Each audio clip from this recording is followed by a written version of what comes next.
What is up, everybody? It's the Inhuman one here with part 5 of the ultimate 100% guide for Wuchang Fallen Feathers.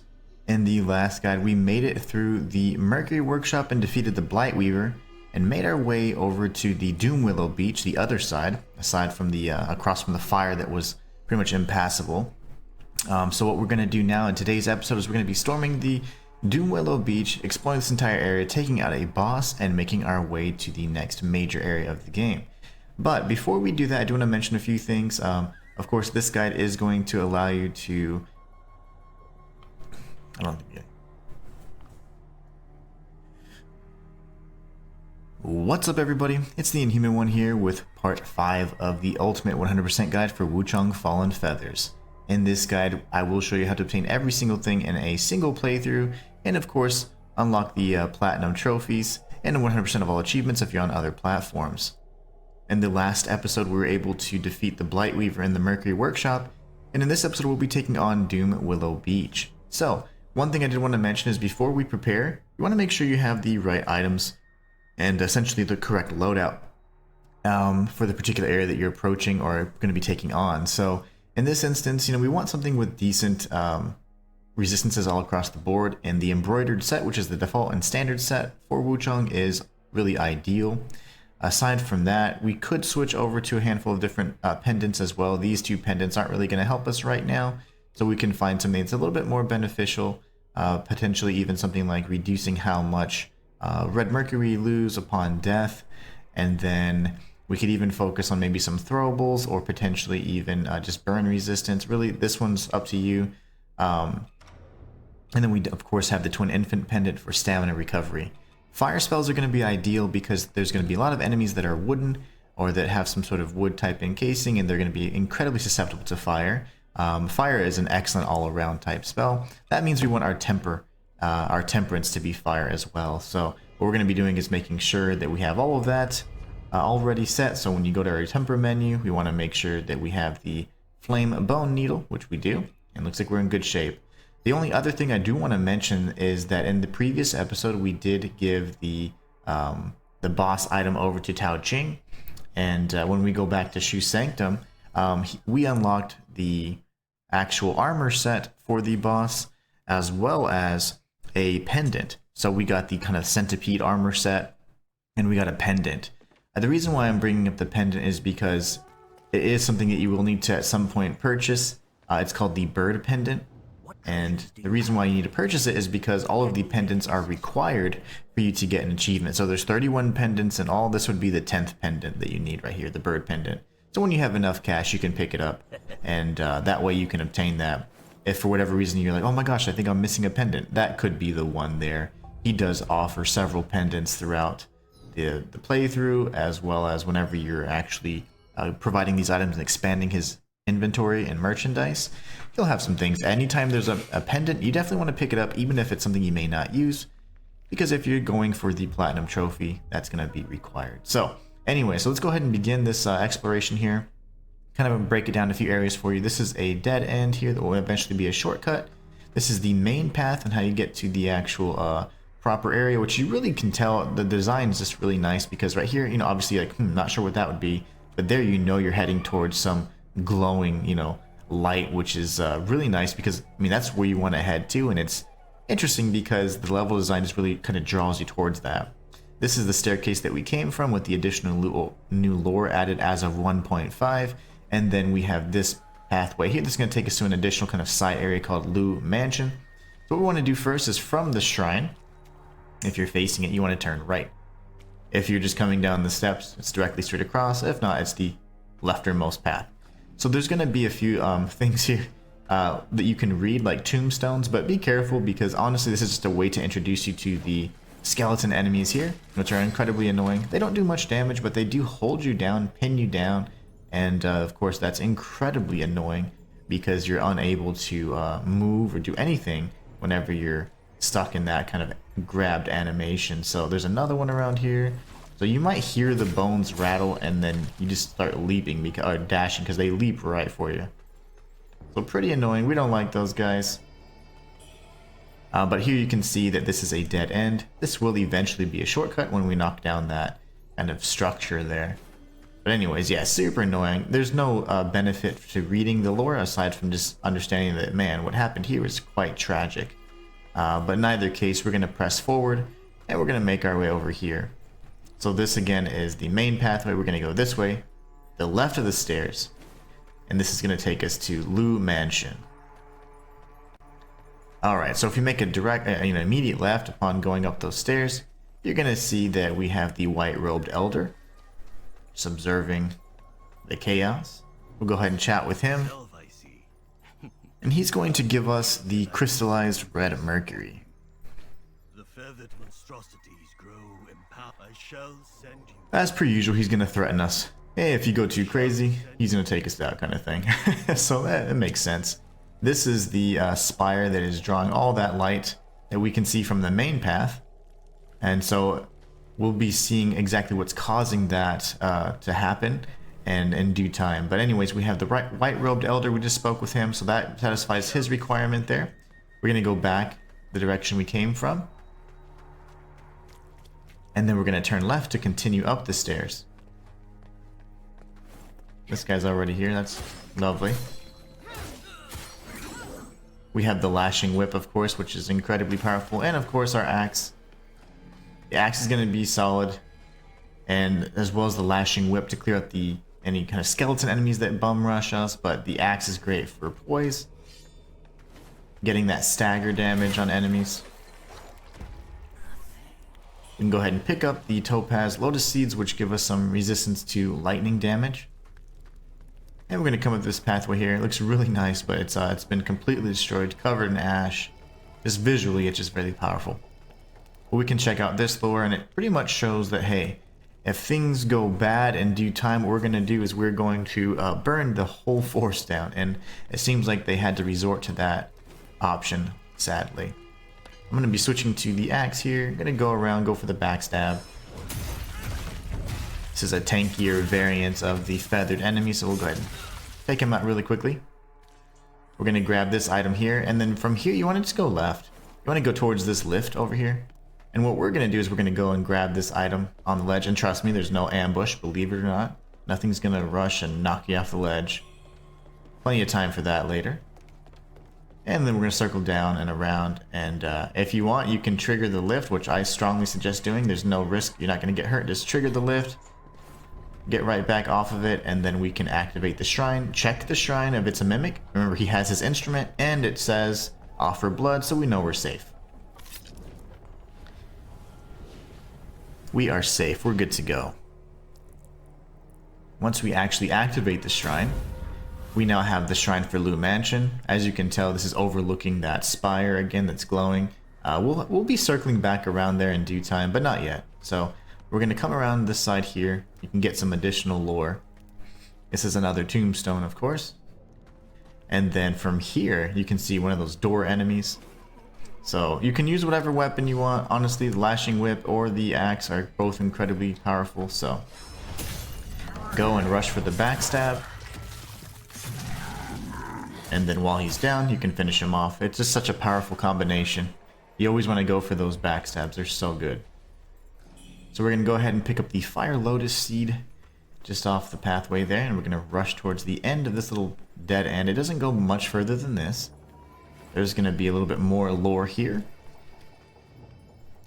And it pretty much just shows how, people are changing, people are dying, it's just documenting certain things. We do have an encounter here. So if you don't have your Vorpal Blade, you can equip it if we had it, had enough Skyborn Might, but we have a Jar Demon here. We'll go ahead and lock on. Fire some Vorpal Blade. Wait for her to commit to something there. There you go. And take her out with one final strike. We get some more lore. We also got, of course, a faint red feather, plume red branches, and some various seeds. Here we get the She Rising Defense Benediction. So something we can slot into our weapons at some point. And then when it comes to the spells, it's not bad to have a cheap spell and then these as well. So for the most part, though, we're not going to be needing that anymore, so I do want to remove it. I like to keep my hotbar as simple as possible so that when I'm in a fight, I'm not panicking trying to menu through and cycle through every single option I have. So that's just really my play style, but honestly, you do have the the belt and its extensive slots and all that for a reason. So I just like to keep it simple. So now we're gonna pretty much return in the path that we just came from. And what we're going to be doing is taking that main path from the shrine, the one that leads towards this spire here. So we're going to be making our way that over there, of course. I almost jumped off the ledge. I was drawn by the red glow. Alright, so down we go. Remember that fire is going to be incredibly powerful and effective in this area. So from here, from the shrine, right? We're just going towards the main path with the red glow. There are tree enemies, and this is one of the various tree enemies here, so you can go ahead and use the extended range from Lashing Whip to take out that tree enemy. If not, it will actually knock you down and out. It's quite powerful, and it just more than anything, you know, kind of throws off your rhythm. So what we can do is rush this enemy right over here so it doesn't wake everybody up. We get a boar here. When it charges, you can dash behind it.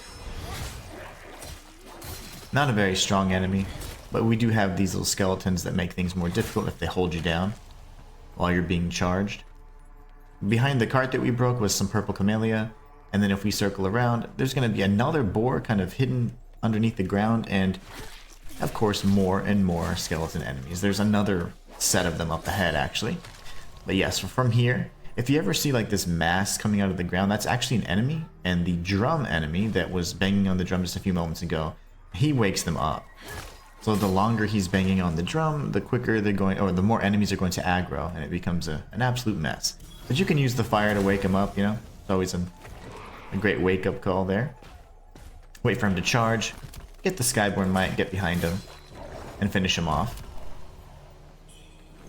Watch for the items here. Usually, there's another skeleton there just eager to grab our feet and pin us down so we can get hit by the pigs.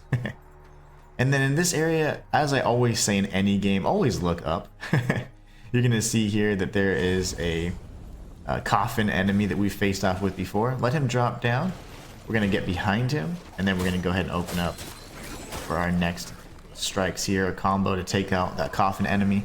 There's going to be plenty of situations like that, so just be very careful because they do love to kind of get the drop on you, no pun intended. So here we have another kind of enemy that's going to aggro the drum guy. We have a boar there, like one of those meat pigs, and then we have another one off to the side. So we're going to rush this guy. At this point, we really don't have the ability to kill him in like one shot or quickly, so that's as fast as he's going to go down. So you do want to take out these enemies as quickly as you can to minimize the chaos there, but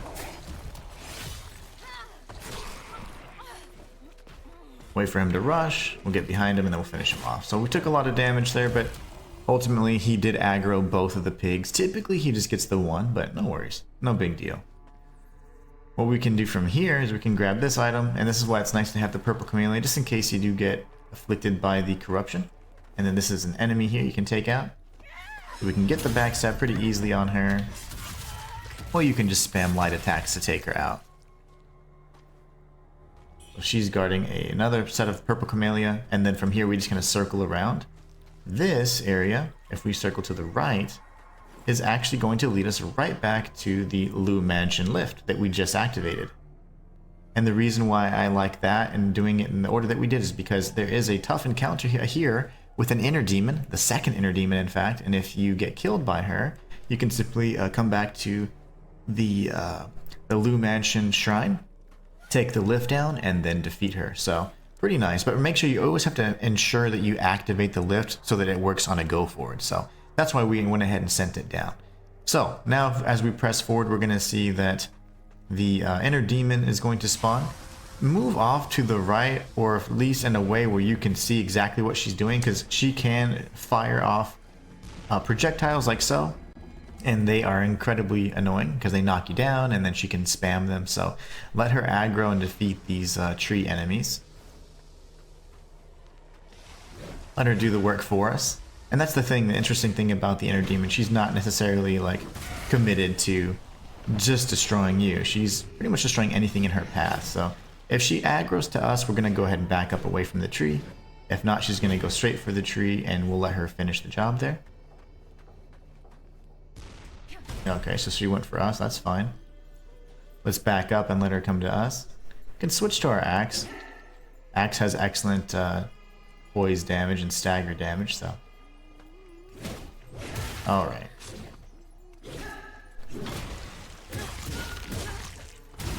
Go for our big combo there. And now she's dead, so.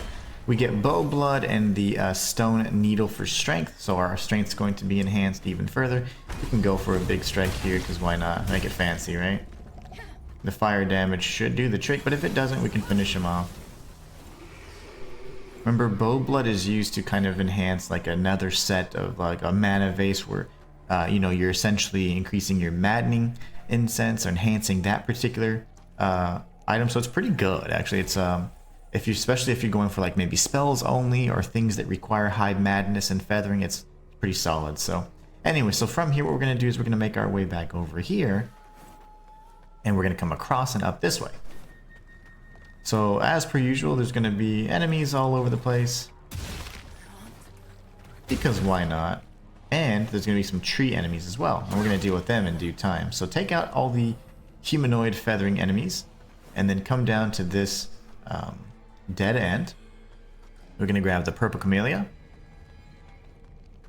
and then from here, that large tree is actually an enemy. So we're gonna circle around, break these coffins here, and then you're safe. You cannot get harmed from this angle at all. So perfectly safe here. Get a full combo so you can build up that Skyborn Might, and then we can take this guy out.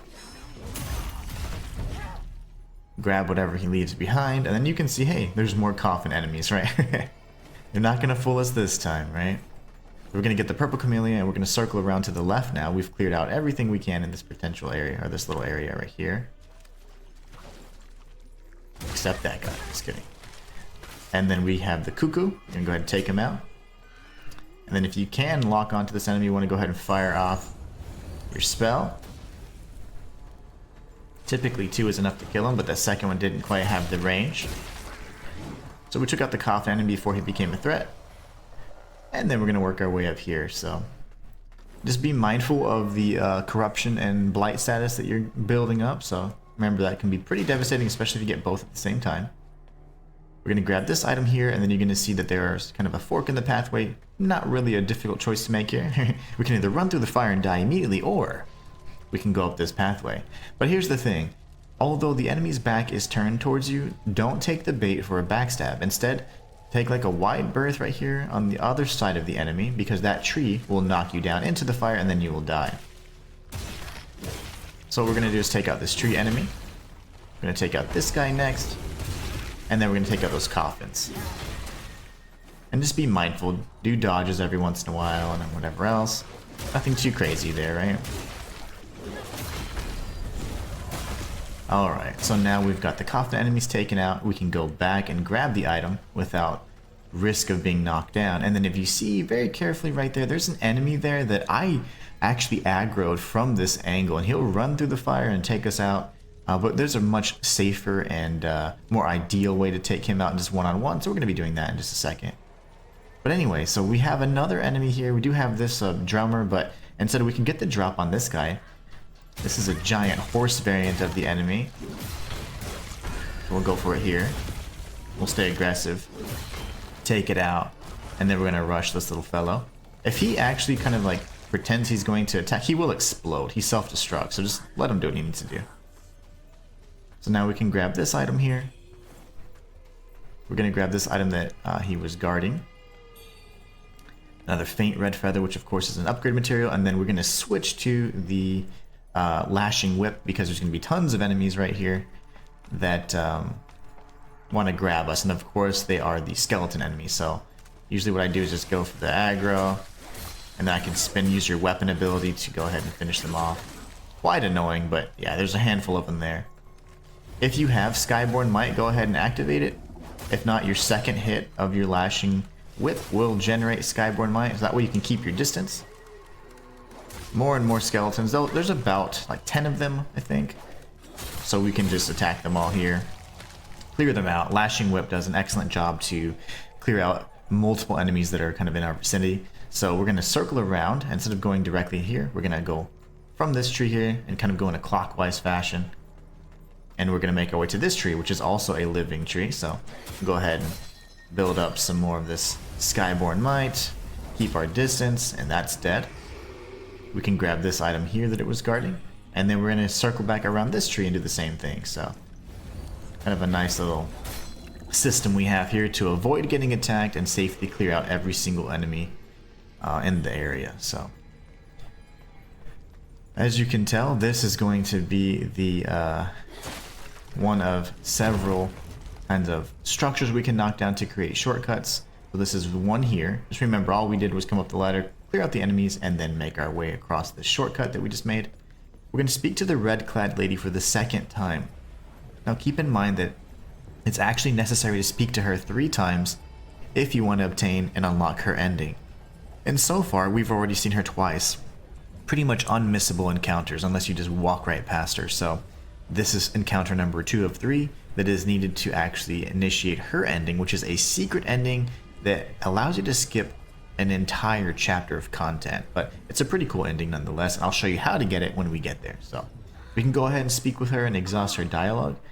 She is noticing that we're getting more and more powerful, and so she's also going to be giving us a spell and a benediction. So backstab rejuvenation grants us health upon backstab, which is really nice. And then we get a spell here, which is divine might.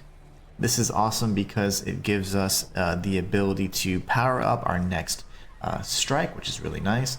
And if you're able to, now remember, we connect the dots here from the level, as I love to do. You see the white-robed elder over there, and we were just looking right across from this tree that she has kind of like used to enhance the spells or whatever she's doing, right?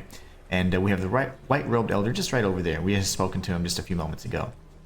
So now that we have the Divine Might spell and also the Benediction, we're going to come down here and we're going to get to our next little point. So here from the base of this staircase, what I like to do is have the Vorpal Blade spell out because there's going to be a bamboozler just a little bit away up ahead. But there's going to be more of these skeletons, of course. Lashing Whip is the way to go. Don't use all of your Skyborn Might. You want to save at least one little charge.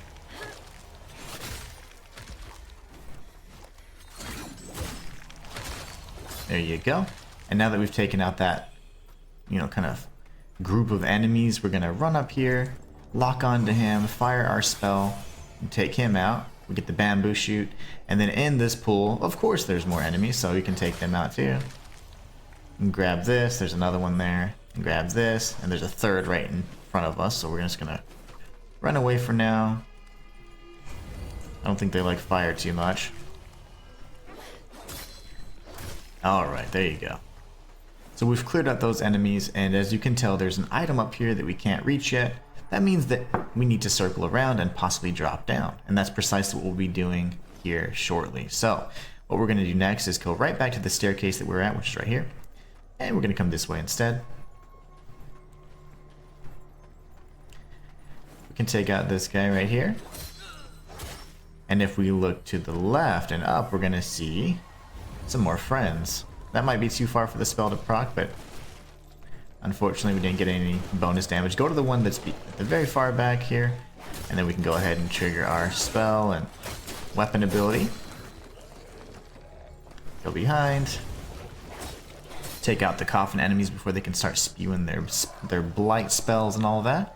We're going to open up this chest, and we're going to get another mana vase upgrade, which is the Forgotten Remembrance. Remember, this is one of 2 upgrade types that allows us to actually increase the number of charges we get. So as we go this way, we're going to find a ladder, and at the base of the ladder we have this item right here that we can pick up.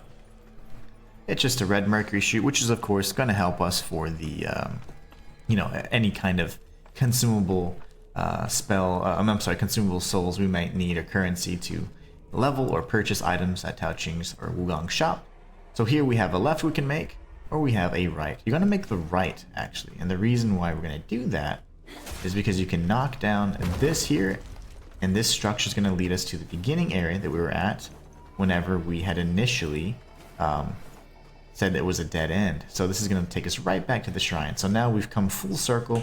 Essentially, we only have a small little stretch of the area to complete now, and we're in excellent shape. So let's see if we can do any kind of leveling. We can certainly increase our mana flask capacity, so now we can charge even more if we need to. And in regards to the bone needle we're going to be using, we're going to stick with our temperance or fire because it's going to be quite powerful. And let's see, is there anything else we can do for leveling? We don't have any brilliant red feathers, or sufficient feathers anyway, so we'll go with that for now. And then we can take a look at our axe and see how we're doing from that regard. We do have some faint red feathers, so this is going to be level 3 now. It's going to be quite powerful. And then we're good to go. So what we want to do now is enter the dream.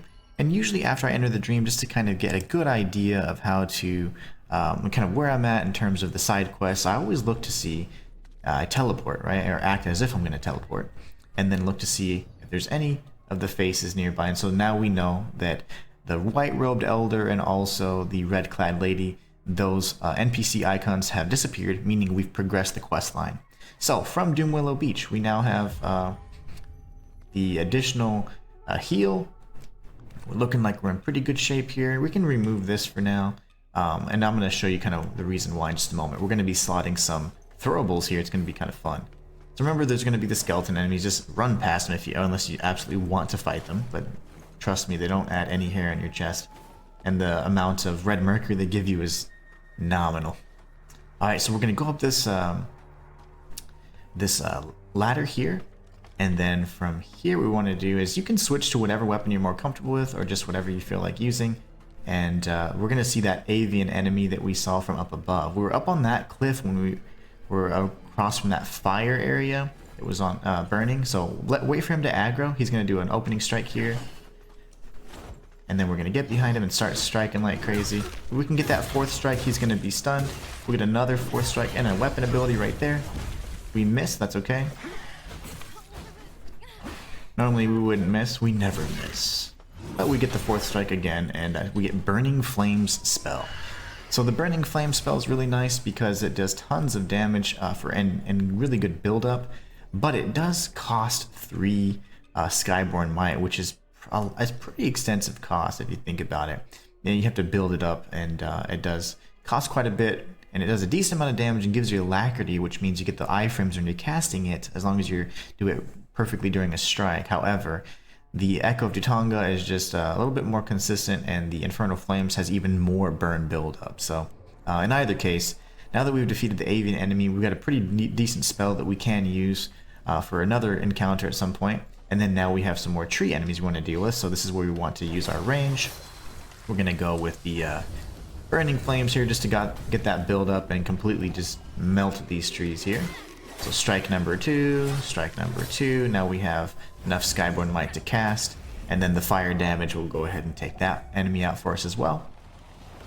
So again, it's just about using the knowledge that we have to make the enemies and situations as trivial as possible. So now we drop down the sledge, we finally got to pick up our niter pots. These niter pots are essentially a stronger variant of the flame pots that you get, or the fire pots that we've been picking up. And we can purchase the fire pots from Wukong.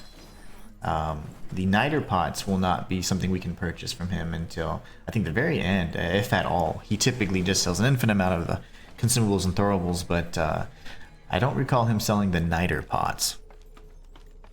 But yeah, they're pretty solid. In fact, we're going to be using the 3 niter pots that we have, as well as the everything else. Now, here's the thing. A reason why I'm coming up here is because I want to show you that you can go ahead and heal and replenish everything. That's precisely what we're going to do, just for the sake of just being safe.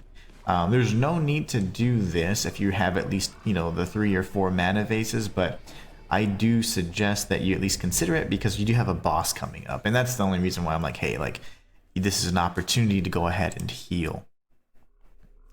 So what we're going to do now is we're going to return down that shortcut pathway, and before we do that, we're going to well, we'll keep this for just a moment. I'll show you what we're going to do to change out our inventory in just one moment.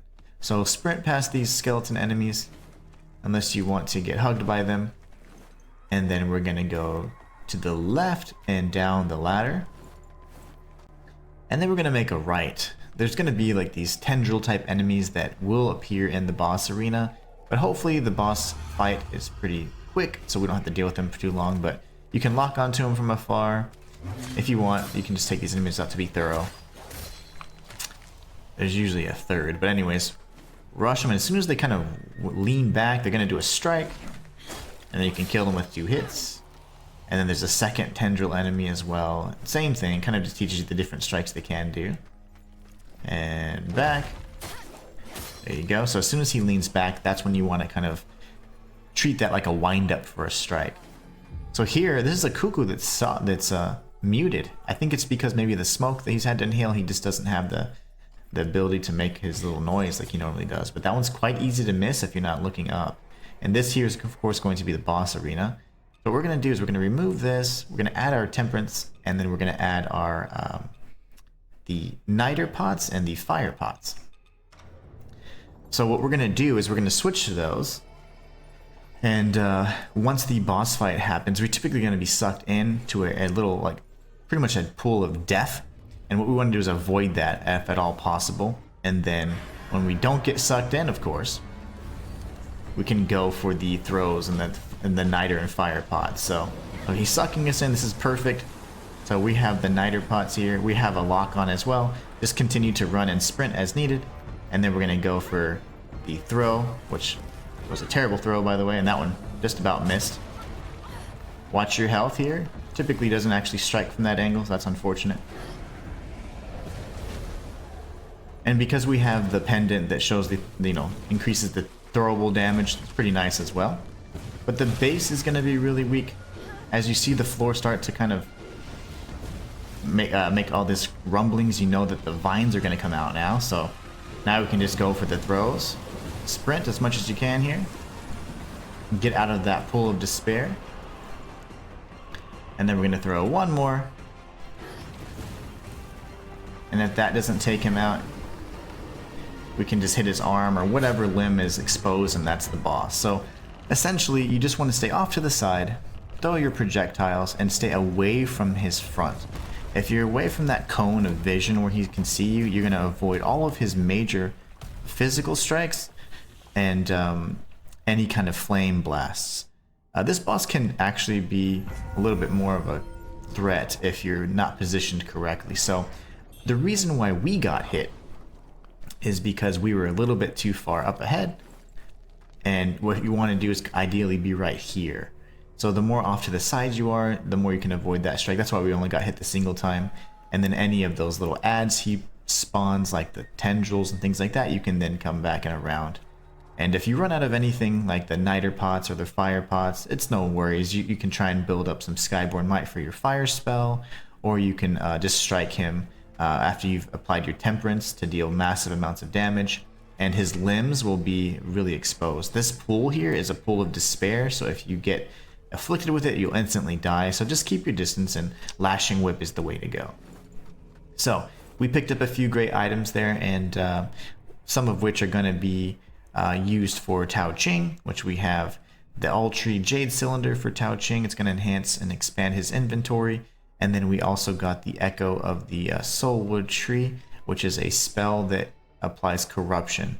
It's a really decent spell. I actually really like this. But the best thing of all is when we actually go to Tao Ching's shop and expand his merchandise, we're going to have one of the best pendants in the entire game. So we are going to go ahead and head that way now. We're going to activate this shrine and then speak with Tao Ching over at Shu Sanctum. And we're going to obtain the Lifesteal Pendant. The Lifesteal Pendant is just so good in my opinion, one of my favorites. And while we're here, we're going to go ahead and also equip our Flying Daggers. I like to have a throwable, that way in the event that we need to, kill a cuckoo or what have you, we'll be good to go. So we're going to head over to Shu Sanctum. We now have dialogue options for both Wukong and Tao Ching, so we'll be chatting with them both. Typically after any boss fight, it's always good to see what NPCs you can speak to. I better find you. Just wait, girl. So there, we've completed his dialogue. He's just pretty much being like, man, I'm gonna be rich one day, but essentially only because we're the ones giving him all the items. all the rare items and relics. So we'll chat with him really quickly, and we're gonna give him the All-Tree Jade Cylinder. So now we can see the Lifesteal pendant. This is honestly one of the best pendants in the entire game. And we're going to equip it, of course, because now we have a means to do so. And the throwable one isn't, you know, entirely important unless you're using throwables very often. So if you want to really play it safe, you could do something like the Pishu pendant. So if you die, you save your red mercury, and then you go life pendant here, and then stamina. Stamina is always going to be very strong because the more stamina you have, the more readily you can strike, and you can just maintain your DPS there. But there's nobody else we can speak to, not even at Reverent Temple or anything like that. So we're going to go back to the Corpse Pits, which is essentially the boss arena for the Doom Willow Beach area. And what we're going to do from here is we're going to see if we have any Red Mercury Essence or sufficient Red Mercury Essence to go ahead and level a little further. So we're going to go into our inventory. We're going to start using these. You can batch use as long as you have a similar item. So say you have like these, for example, you can go and do batch use and use all 13 in that instance. But yeah, other than that, you do have single use. Unfortunately, it does close out the menu, so you do have to go back into the menu each time. A minor annoyance, but that's pretty standard in Souls-likes. Alright, and now we have our final item right here. And we're going to batch use that as well. Now we have a good chunk of Red Mercury Essence that we can refine, and we can do some leveling. So that's 2 points. Love that. It's like we're in pretty good shape. I like where we're at right now. We don't have any upgrade materials for that. It's fine.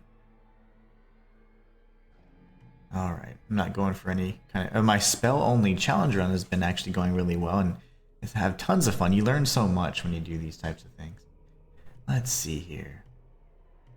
That doesn't open anything up. Okay, no worries. You know, I really would like to focus then on the axe a little bit more.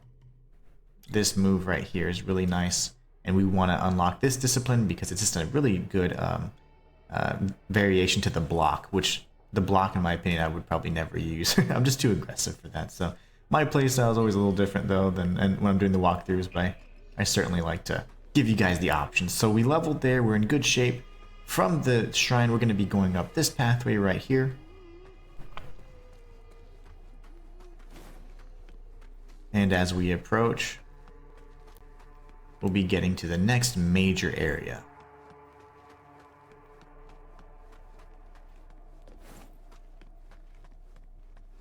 So from here, before you enter, make a left. And then we're going to see an item. Hold on, where's the item? There it is. They tucked that one away pretty good. So we get the health pill.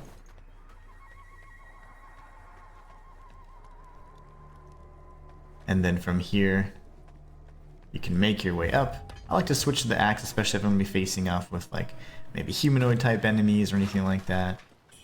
But we have another health pill. And then we get some puppy dogs. The axe is good for the humanoid enemies. Flashing whip's really good for pretty much any enemy, but if there's more than one, it's always going to shine there. So that's why I switched back. We'll dodge this guy. Take him out. And then we've kind of come on the other side of the kind of the rampart walls that we were just going into. So we just, instead of coming in through this door and out through this door, we just went upstairs to grab the additional item. So now what we can do is open up this door right here.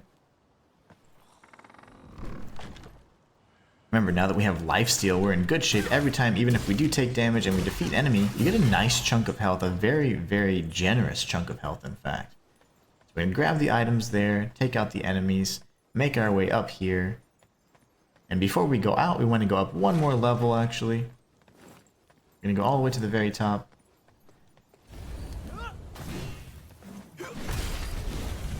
We'll use our weapon ability here, take out the enemy, recover some of our health, and then we can grab the item that he was guarding. So we have the growing red mercury, and the steamed bunny bun. Gonna make our way back down, and then now we can actually go out. So when we come out this way, there's going to be enemies trying to shoot at us, so look out to the left for the riflemen. Take the ranged enemies out first, and then watch your back, take out this armed enemy here, and then we can grab the items. You may have noticed that we got shot by a second rifleman. He's up on the next ledge. We'll be taking him out soon. Dodge this torch wielder here. And then we're going to come up this way.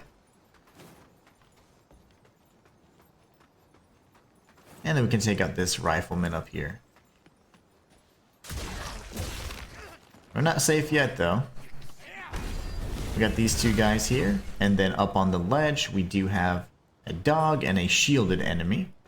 The shielded enemies are kind of fun because they do kind of force you to use either strong attacks or parries or just ways to get behind that shield, and it's pretty nice. It's just a fun kind of variation, but there are no other items here. We're going to make our way up, and depending on who aggro's first, I'm switching over to the lashing whip so I can hopefully take out the puppy dog first. There you go. So get 2 strikes in, get to go back away, kind of get your bearings here, and then watch for his strikes. When he puts his shield down, he's usually going to strike. So 1, 2, and then we can get a charged R2 here to get a backstab, hopefully. We'll initiate the backstab if we ever get to, but if not, we'll just finish our R1 spam. In those instances, don't stop attacking to go for the backstab. Instead, you can just continue striking with the axe in particular because it deals so much more damage. So now we're going to go up this pathway here, this ladder, and we're going to find our way deeper and deeper into the Tang Palace. But first we have a few individuals we're going to chat with, some familiar faces. So before going straight to the NPC, Leenzee, we're going to be making a right. You can read this lore here. And then from here, we can pick up this item, which is the incense burner. This is going to be an item that expands inventory for Wukong. You can get the red mercury shoot, and then we kind of circle around. That's it, right? So you can't get up from there because there is a bridge blocking the path. So instead, take this bridge, and we can speak with Leenzee. He's just smoking his pipe. I don't blame him. So we're gonna exhaust the dialogue with him, get some fixed origin pills, and then he asks us to investigate and see if there's more, ingredients, recipes, scrolls talking about a cure. And be careful not to trigger these right here. Instead, just kind of zigzag through them. And then these, of course, are going to create noise, so you don't want to do that either. We can rush to the left and take out the dog. Dodge this strike here. If you get hit, don't worry. The lifesteal pendant will take care of us. You can grab the item behind the tent. And then you can kill this enemy over here that is just guarding the pile of burnt rubble. I'd love his job. So now we can make our way back up here. And you have 2 ways you can go. You can go left or right. I typically like to go left first just so I can kind of go through in a circular fashion. And you have this enemy up here. What I like to do though is take him out first. You don't want to fight 2 enemies at once. So now he'll aggro very slowly, fortunately for us. And we can go ahead and initiate our weapon ability. Get a nice strike on him there. And if you want, you could chain it together again. But the R1 spam for the axe is just a circle of death. I mean, you just spin around and it's just a vortex of death every single time. Typically stunning and staggering the enemies repeatedly, so it's just so powerful. Now we can come over to the other side.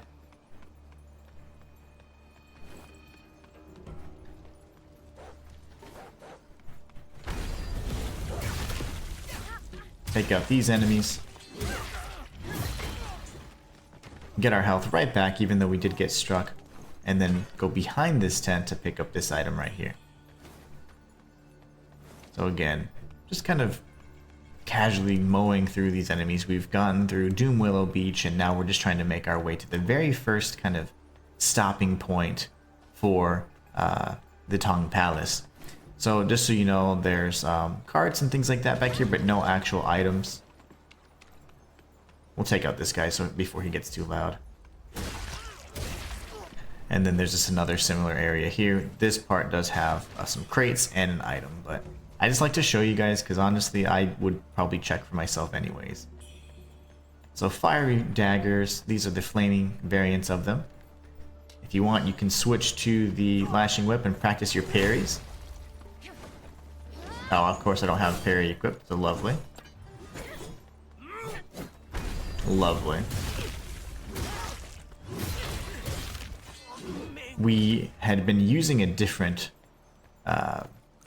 longsword, so we forgot to change the discipline, and that's an excellent actual opportunity to show you guys that, yeah, you can change the discipline for each individual weapon. It doesn't necessarily automatically update just because you've updated it for a single weapon. So something that, as you can see, can be a real detriment if you're not aware.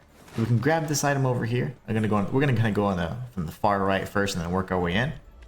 And then we can come in here. We're gonna stick with the axe because I'm sorely disappointed of my inability to parry. I'm gonna go for the whiff there, and just keep defeating these enemies. Again, our health that we get back is just massive, really, really strong. So we're going here first because we can get a chest that would otherwise be inaccessible for us. So this is going to give us the Eagle Pendant.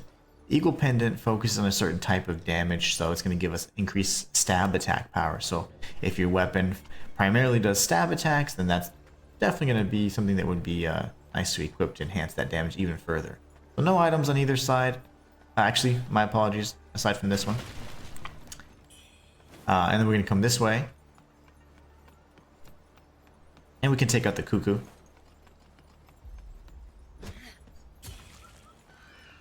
We do have a Mimic Jar enemy, so it's always nice to switch back over to that kind of moveset. We have this Torchbearer here and a dog. And it's usually a 3-hit combo for the dogs. They jump at you the 3 times. Then we can come in here. We have some items we can pick up here and some lore that's going to give us a hint as to what item we're needing to actually drop down the water levels in the Lotus Pond. And that's a Buddha statue, so we'll be dealing with that in due time. But let's rush this enemy first. We'll take him out so he's no longer an annoyance. He's not much of a threat at all, just more of an annoyance. And then we're going to come back down here, and we're going to trigger the Jar Demon encounter. Remember, they don't like spells too much, so we can spam our spells here. We have plenty of Skyborn Might, and we get a faint red feather, as well as another kind of slew of items there. We can get rid of Vorpal Blade for now.